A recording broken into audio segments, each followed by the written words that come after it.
sa loob niya. May tumutulong sa kanya. Umanda sa mga revelasyon. Nabas yun si Moises. Tama na! Kasama na ako. Kinuwento ni Maxine kay Maki na parang ayaw na siyang tanggapin ni Felicia sa Gamma Sigma Beta. Nasakto namang tanaw sila ni Moises sa di kalayuan. Sinabihan ni Maki ang kapatid niya na kulitin pa niya ng kulitin si Felicia, na nagulat naman sila nang makita ang mga pulis na nag-iikot sa area. Kaya nakita ni Moises, kaya agad-agad siyang nagtago.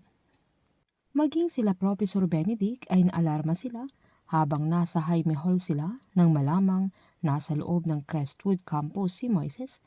Kaya may mga pulis na umiikot na agad niyang inutusan ang mga members ng GSX na kailangan nilang tulungan ang mga pulis para mahanap nila si Moises, na sinuman ang makakita sa binata ay kailangan nilang i-report agad sa mga pulis para mabigyan ng credit ang GSX sa paghuli kay Moises na tinawag pa niyang kriminal.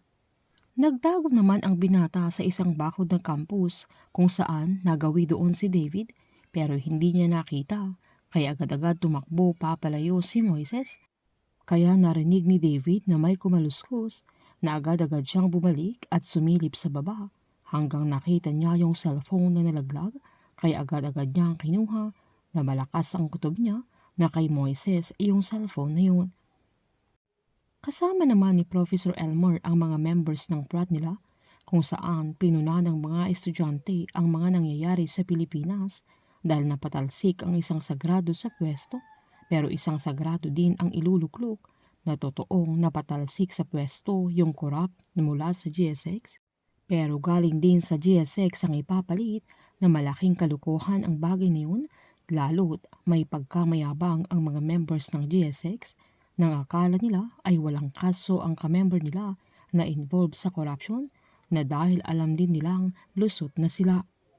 Pinaliwanag naman ni Professor Elmer na doon sila magaling sa pagtakip sa bawat isa, na tinataas nila si Rafael na sinasabing siya ang magtutuwid ng daan na iniwan ni Eleazar para makalimutan ng mga tao ang corruption case ng tito niya at ang mga kasong binabato sa frat nila.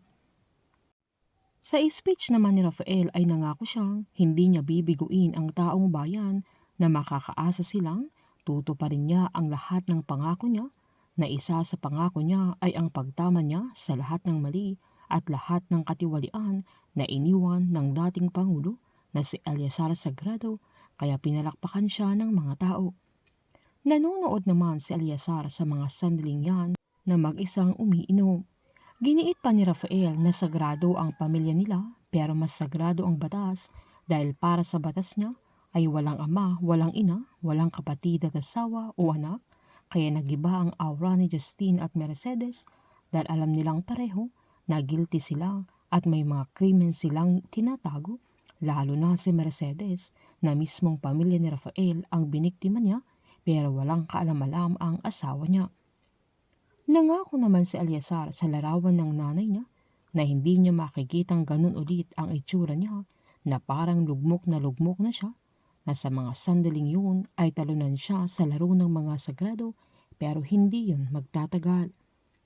Habang susugod si Justine kila Professor Elmer sa mismong office ng frat nila kung saan nila tinatago si Moises, na magagawa niya itong pagbuhatan ng kamay, kaya lalabas si Moises at kusa siyang sasama at igigiit niyang susuko na siya. Painit ng painit ang mga tagpo, sabay-sabay po nating subaybayan ang advance episode ng Pamilya Sagrado dito lamang po sa aking channel. Patuloy lamang pong manood at mag-subscribe para ma-update po kayo sa mga susunod na episode. Marami pong salamat.